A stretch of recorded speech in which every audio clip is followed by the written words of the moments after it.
welcome back to the Girly Girl Bookworm. So today I have my last 5 reads wrap up for you. I read 2 books that I physically own and 3 books on my Kindle, so I'm just going to get started. I'm going to start with my 2 books that I read physically since I have them, and then I will do my ebooks after. If you couldn't tell, Sydney is on the ground, as always. So she's like just playing around, kicking around. So if you hear grunting and things like that, it's her. So the first book that I read that I have physically is The Gracie Er by Kim Liggett.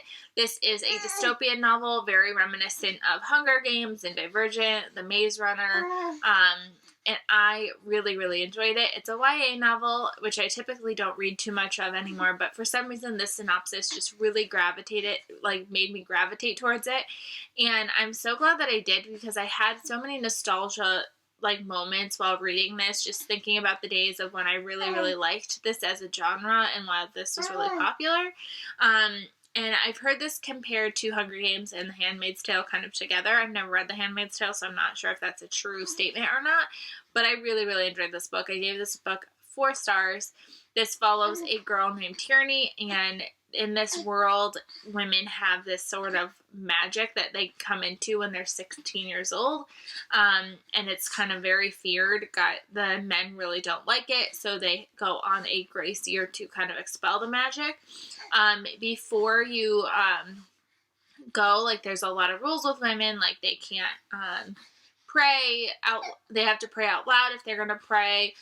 They all have to have their hair braided. Only your husband and your family are allowed to see it not braided. The girls under 16 can have a white ribbon. Girls who are about to go into their Gracie Er, the Gracie Er girls, have a red ribbon, and the women who are married have black ribbons.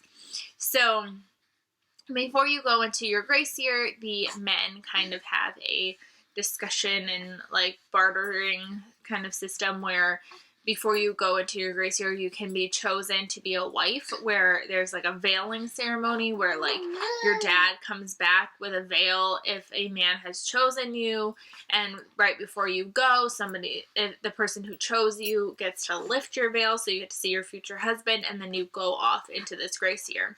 This Gracie Er is you literally going out into the woods to survive for a year. Very Lord of the Flies-esque. Not everybody comes back. You just kind of have to survive for yourself. And as they get there, they realize what's kind of going on. Tierney is starting to kind of open up her eyes to the world of realizing what's happening in the world. Typical dystopian novels. Lots of crazy stuff goes down, and I really enjoyed this, and I'm so glad that it stayed a standalone. I feel like it did its job, it did its purpose. As much as I really enjoyed it and would kind of like a sequel, I think it was the right choice to keep this a standalone. I love this Target edition if you are looking for a specific edition to get. I don't really know anything else about any of the other ones, but this one is really pretty. And in the back there's a couple pages of the author annotating some of the pages from the book, and I felt like that was a really nice addition. Originally I was like, whatever, I just wanted this book. I didn't really care what the special editions were, and I really was gonna just skip that part, but I loved that part because it just really explained why the author did some of the things that she did, and I really appreciated that. So I really enjoyed this, and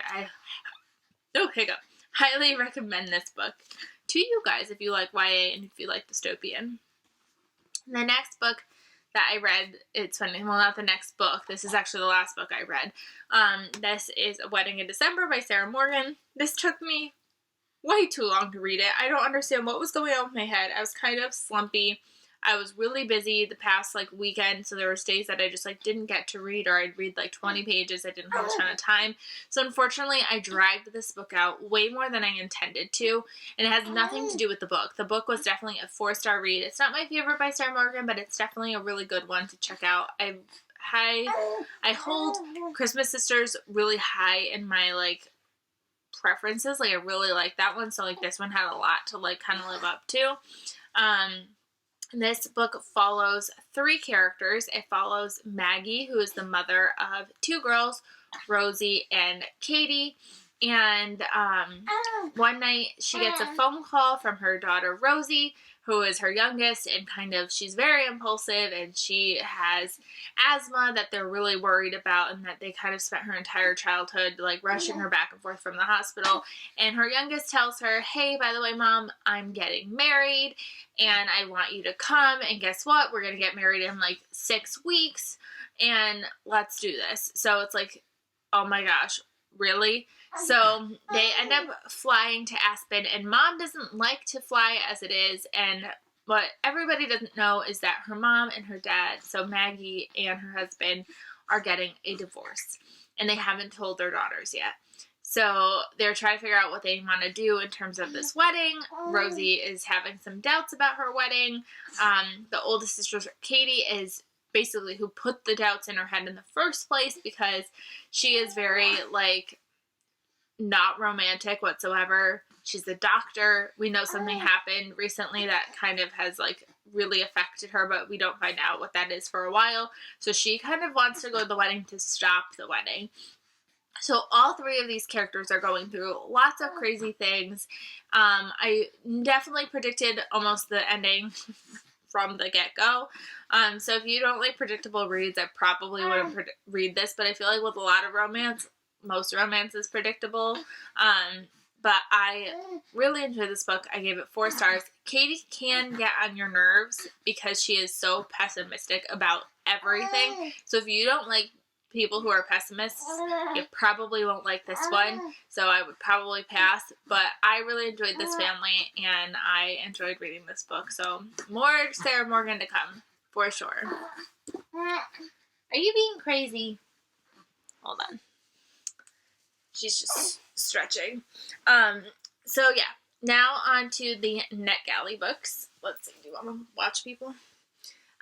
The first book that I read, not NetGalley, Kindle books. I read 2 Kindle books on Kindle Unlimited. I've talked a lot about them, so I feel like I almost don't want to say too much, because I feel like I have talked about them at length with the Buzzwordathon and monthly wrap-ups and stuff like that. So I'm not going to talk too much about these 2.